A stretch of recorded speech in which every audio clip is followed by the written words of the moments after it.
Assalamualaikum and hi everyone, welcome back to my channel. If you guys are new to my channel, I am Wan Haisun and I am going to share some beneficial content and sometimes not so beneficial content. Minggu lepas kita ada Putri Nur Syakirah dalam kita punya episod 1, dan untuk episod kedua kita ada Izun Najiha untuk bercerita sedikit sebanyak bagaimana pengalaman dia daripada TESA kepada kos hubungan antarabangsa. Hai, Assalamualaikum semua. Nama saya Nur Izun Najiha binti Nik Rahman. Boleh panggil Izun atau Izun Najiha. Saya berumur 23 tahun dan saya tinggal di Kota Baru, Kelantan. So tahun ni dah masuk tahun ketiga IR. Boleh tak kita nak tahu sedikit sebanyak bagaimana perasaan Izun selepas bertukar daripada bidang bahasa kepada bidang hubungan antarabangsa? Okay, soalan yang cukup baik. Apa perasaan bila mula-mula masuk belajar IR?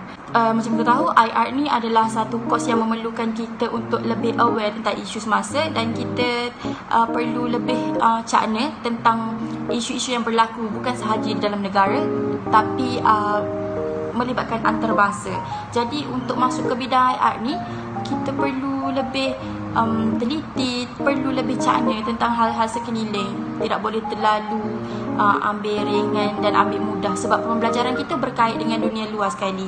Jadi perasaan bila mula-mula masuk IR ni boleh dikatakan agak menakutkan lah daripada seorang student bahasa untuk pergi ke bidang yang lebih perlu berfikiran lebih kritis.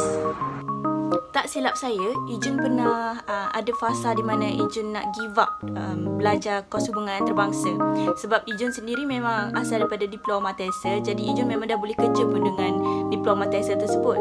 Jadi betul ke Izun memang pernah mengalami fasa nak give up untuk belajar dalam kos hubungan antarabangsa ni? Masa first time tu adalah perasaan nak give up, adalah perasaan macam boleh ke nak sambung IR ni, betul ke keputusan yang kita ambil untuk sambung IR ni. IR susah, IR memerlukan pembacaan yang banyak, memerlukan kefahaman teori dan ilmu-ilmu yang lagi mendalam lah untuk menguasai bidang ni. Tapi Alhamdulillah boleh survive sampai third year. Next question, kita nak tahu apakah cita-cita Izun. Kan Izun sebelum ni diploma TESA, maksudnya Izun lebih minat kepada mengajar. Jadi sekarang selepas masuk bidang hubungan antarabangsa, apa pula cita-cita Izun? Adakah lebih kepada bidang untuk mengajar juga? Cita-cita. So setiap orang ada cita-cita yang tersendiri. Nak jadi pegawai takbir diplomatik, ada yang nak jadi bekerja di ministry dan sebagainya. Tapi kalau saya sendiri, saya berminat untuk menjadi seorang lecturer kalau boleh lah. So kena lagi ada minat yang lagi mendalam lah dalam bidang ni untuk jadi lecturer tu. Dan tak boleh setakat cakapkan mulut je nak jadi lecturer, kena buat something untuk sampai ke tahap tu. Doakan lah. Sekarang dah tahun ketiga IR dan Alhamdulillah saya diberi kesempatan untuk survive sampai sekarang. Dan bagi saya itu adalah perjalanan yang sangat menyeronokkan kerana kita dapat belajar benda yang baru. Sebab knowledge is wide. Knowledge ni bukan sahaja kita cari dekat satu tempat tu, satu course tu, satu bidang tu. Tapi bila kita belajar satu benda yang baru, kita dapat ilmu yang baru, kita dapat kawan yang baru, kita dapat pengalaman yang baru. So bila masuk sampai dah tahun ketiga IR ni, banyak cabang-cabang dan liku-liku yang kita dah dapat dan banyak input yang kita dah dapat. Pernah tak terlintas rasa menyesal bila dah masuk kos hubungan antarabangsa ni? Dan Alhamdulillah lah tak pernah rasa menyesal sampai sekarang. Walaupun masa first SEM hari tu agak survive untuk mendalami subjek-subjek international relation ni, tapi Alhamdulillah semua boleh jalan dengan lancar sampai ke tahun ketiga. Dan dah nak masuk last SEM dah pun, semua pembelajaran walaupun kita pada mulanya agak susah, tapi Alhamdulillah lama-lama kita boleh mendalami benda tu, dan lama-lama minat tu dapat dipupuk dengan sendiri. Sebagaimana yang kita tahu, Izun daripada TESA, jadi mesti pilihan pertama Izun mesti TESA, ijazah TESA kan. Jadi adakah hubungan antarabangsa ni merupakan pilihan utama ataupun bukan? Okay, sejujurnya international relation ni bukanlah pilihan yang pertama saya, sebab saya tak pernah pun rasa terfikir untuk menjadi seorang pegawai diplomatik ataupun terlibat dengan benda-benda yang berkaitan dengan political and so on ni. Tapi ada perasaan yang okay, nak cuba belajar benda baru selain daripada bahasa dan sebagainya. So saya cuba untuk masuk international relation, dan pada first time memang agak sukar lah untuk kita biasakan diri, sebab kita bukan daripada kos tu, kita tak ada background pun pasal kos tu. Yang ada cumalah isu-isu semasa yang kita biasa dengar, dan yang kita tak pernah pun terfikir kita nak belajar pasal tu. Kenapa boleh jadi macam ni, kenapa boleh jadi macam ni. Tapi bila kita dah belajar, oh finally kita tahu kenapa sebuah negara tu buat macam ni, kenapa dispute antara nations and sebagainya tu diselesaikan macam ni dengan macam ni dan macam ni. Kita boleh tahu, dan kita bukan cakap dengan ting kosong lah, macam ting kosong, kita bercakap dengan ilmu. Selain daripada IR, saya memang minat nak sambung TESOL, tapi adalah beberapa sebab tu yang menghalang, dan macam banyak sangat halangan untuk ambil TESOL tu. Jadi saya decide tak apalah, kita cuba IR. Dan alhamdulillah saya sangat bersyukur sebab dapat belajar benda yang baru, dan IR ni sangat menyeronokkan. Kalau dalam bidang bahasa, kita lebih banyak belajar tentang bahasa Inggeris itu sendiri, bagaimana grammar, literature dan sebagainya kan. Bila dah tukar hubungan antarabangsa, ia adalah satu transisi yang agak berbeza. Jadi, apakah cabaran yang perlu Ijun lalui apabila bertukar pada bidang bahasa ke kos hubungan antarabangsa? Cabaran untuk bertukar daripada TESOL kepada IR adalah satu cabaran yang besar, di mana seorang budak bahasa ingin bertukar kepada seseorang yang belajar tentang politik, tentang sejarah dan sebagainya, yang memerlukan lebih kepada penghafalan. Macam kalau kita tahu bahasa ni, kita boleh berpuitis, boleh keluarkan idea-idea macam tu. Tapi kalau IR ni, dia lebih kepada fact dan memerlukan macam tak boleh cakap dengan macam ting kosong, kita kena cakap berdasarkan ilmu. Salah seorang lecturer saya pernah kata, siapa-siapa yang nak bersembang pasal politik ni, sesiapa pun boleh, even orang yang dekat kopi pun boleh sembang pasal politik. Tapi bezanya student IR dengan student IR dengan orang-orang biasa ni adalah student IR bercakap menggunakan teori dan fakta. Dia bukan setakat sembang-sembang kosong dan sebagainya. IR ni ada berkaitan dengan law. Jadi dalam TESOL kita tak pernah belajar, saya tak sure lah kalau degree, tapi kalau dalam diploma kita tak ada belajar law sebagainya. Tapi kalau dalam IR sendiri kita ada belajar banyak, walaupun IR international relation, tapi kita banyak melibatkan dengan subjek-subjek law. Kalau yang IR tu tahulah.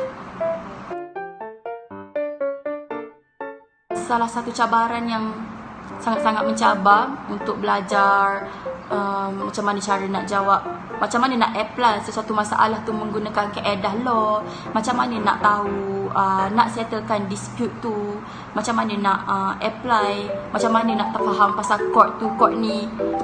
Sebab teacher tak ada belajar pasal court, teacher belajar pasal nak murid je. Apa yang saya dapat selepas belajar IR, banyak dan sangat luas. Pemikiran lagi terbuka untuk jawab soalan yang orang tanya, ataupun maybe bila kita dengar daripada pendapat seseorang tu, kita boleh hujahkan dengan lebih betul lah untuk membaiki. Kalau ada macam orang tu cakap benda yang salah, kalau kita tahu, kita boleh baiki, oh tu salah, tu fakta yang salah. So kita boleh stop benda tu.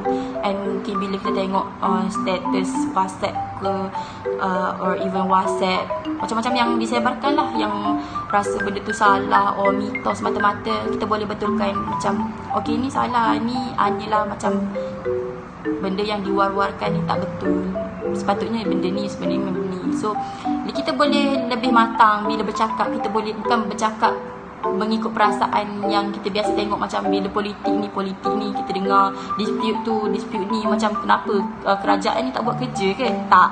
Bila kita belajar IR ni, kita bercakap dengan lebih bijak.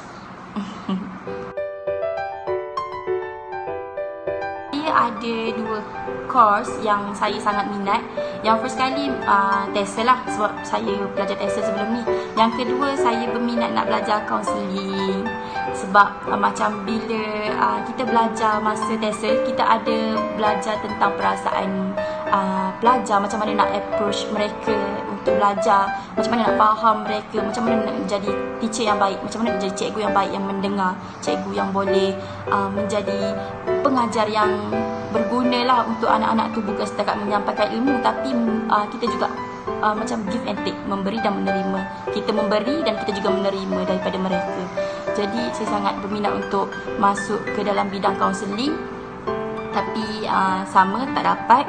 Dan IR ni betul-betul bidang yang merupakan bidang-bidang yang sangat mencabar untuk saya, sebab saya tak pernah terfikir untuk masuk ke bidang IR. Tapi bayangkan, daripada seorang yang kosong boleh survive sampai third year. Jadi tu adalah satu achievement yang sangat besar bagi saya sepanjang 3 tahun belajar IR. Okey, untuk soalan terakhir, bukan soalan terakhir lah, kiranya ini sebagai nasihat. Ada tak apa-apa nasihat yang Ijun nak bagi kepada juniors kita yang nak masuk dalam kos hubungan antarabangsa? Okey, so nasihat saya kepada junior ataupun adik-adik yang luar sana berminat untuk join IR, jangan tangguh hasrat anda dan sertailah IR, sebab IR ni best. Tambah-tambah IR di Uniza, kita ada lecturer yang sangat baik hati, kita ada lecturer yang sangat memahami student, yang boleh kita jadikan sebagai idola untuk belajar IR ni. Sebab IR ni satu bidang yang special lah bagi saya, bidang yang bila awak belajar benda tu, dia lain daripada yang lain. Kalau rasa IR ni susah, okey, cuba bayangkan kalau kita belajar subjek lain pun tak ada yang senang, semua susah. Jadi teruskan belajar IR kalau dah dalam bidang IR, dan kalau siapa yang berminat, teruskan je. Jangan tangguh-tangguh, jangan rasa takut. Saya ada satu pengalaman di mana saya rasa macam budak bahasa ni perlu belajar lagi mendalam pasal bahasa, dan saya tak boleh hadap benda ni, saya tak boleh hadap sesuatu yang baru, saya tak mampu.